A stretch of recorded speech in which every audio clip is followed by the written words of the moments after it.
देखिए, अगर से आप इनकम टैक्स रिटर्न फाइल करते हैं ऑनलाइन और ऑनलाइन फाइल करते समय आप ऑप्शन सेलेक्ट करते हैं ई वेरीफाई लेटर। इस ऑप्शन को सेलेक्ट करने के बाद आपको इस रिटर्न को ई वेरीफाई करना पड़ता है। तो इसे किस प्रकार से ई वेरीफाई किया जाता है मैं आज के इस वीडियो में आपको बताऊंगा। इसके लिए आपको incometax.gov.in इस वेबसाइट को ओपन कर लेना होगा और देखिए इस रिटर्न को वेरीफाई करने के लिए यानी कि इनकम टैक्स के रिटर्न को वेरीफाई करने के लिए आपको यहाँ पे दो ऑप्शंस मिलते हैं। तो पहले ऑप्शन के लिए आपको क्या करना होगा, नीचे की ओर ड्रैग करना होगा। नीचे की ओर ड्रैग करने के बाद देखिए यहाँ पर फर्स्ट कॉलम दिखाई दे रहा है यानी कि फर्स्ट बॉक्स दिखाई दे रहा है ई वेरीफाई। इस ऑप्शन पर क्लिक कर लीजिए। इस ऑप्शन पर क्लिक करने के बाद यहाँ पर कुछ इस प्रकार की स्क्रीन दिखाई दे रही है। यहाँ पर आपको पैन नंबर एंटर करना होगा और यहाँ पर आपका जो भी असेसमेंट ईयर है उस असेसमेंट ईयर को सेलेक्ट करना होगा और नीचे आपका जो इनकम टैक्स का रिटर्न का एक्नॉलेजमेंट नंबर होता है उस नंबर को एंटर करना होगा और यहाँ पर आपका जो रजिस्टर्ड मोबाइल नंबर है आधार कार्ड के साथ लिंक उस नंबर को आपको यहाँ पे एंटर करना होगा। इन सभी डिटेल्स को फिल करने के बाद यहाँ पर कंटिन्यू करना होगा जिससे आपके नंबर पर ओटीपी आएगा। ओटीपी को सबमिट करने के बाद इस रिटर्न को आप वेरीफाई कर सकते हैं। देखिए दूसरे ऑप्शन के लिए आपको क्या करना होगा, सबसे पहले आपको इनकम टैक्स के पोर्टल में लॉग इन कर लेना होगा। तो चलिए मैं यूजर आईडी और पासवर्ड एंटर करके लॉग इन कर लेता हूँ। देखिए मैंने यूजर आईडी और पासवर्ड को एंटर करके यहाँ पर लॉग इन कर लिया हूँ।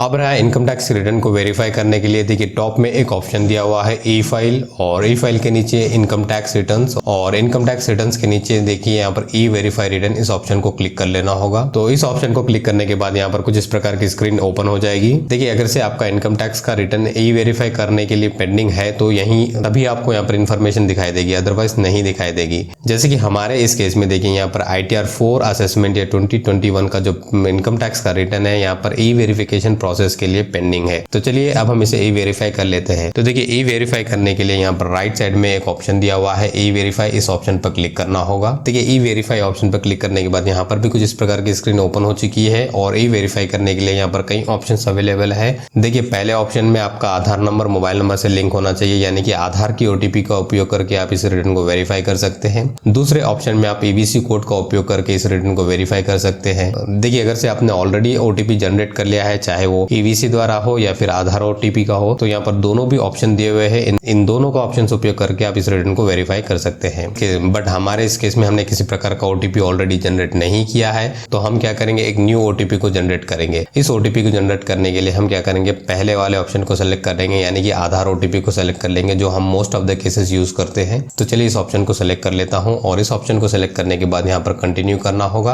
और कंटिन्यू करने के बाद यहाँ पर एक चेक बॉक्स दिया हुआ है, इस चेक बॉक्स को सेलेक्ट कर लेना होगा। सेलेक्ट करने के बाद यहाँ पर जनरेट आधार ओटीपी इस ऑप्शन पर क्लिक कर लेना होगा। तो देखिए आपके रजिस्टर्ड मोबाइल नंबर पर यानी कि जो आपका मोबाइल नंबर आधार कार्ड के साथ लिंक है उस मोबाइल नंबर पर ओटीपी सेंड कर दिया गया है। इस ओटीपी को एंटर करना होगा और वैलिडेट करना होगा। तो देखिए मैंने इस ओटीपी को एंटर कर लिया हूँ और यहाँ पर वैलिडेट इस ऑप्शन पर क्लिक करूंगा। देखिए हमारा जो इनकम टैक्स का रिटर्न सक्सेसफुली ई वेरीफाई हो चुका है। अब यहाँ पर हम इनकम टैक्स का जो एक्नॉलेजमेंट होता है इसे भी डाउनलोड कर सकते हैं और यहाँ पर देखिए फॉर्म को भी डाउनलोड कर सकते हैं। तो इस प्रकार से आज के इस वीडियो में दिखाया कि इनकम टैक्स रिटर्न को किस प्रकार से ई वेरीफाई किया जाता है। तो मिलते हैं फिर नेक्स्ट वीडियो में। Thanks for watching this video.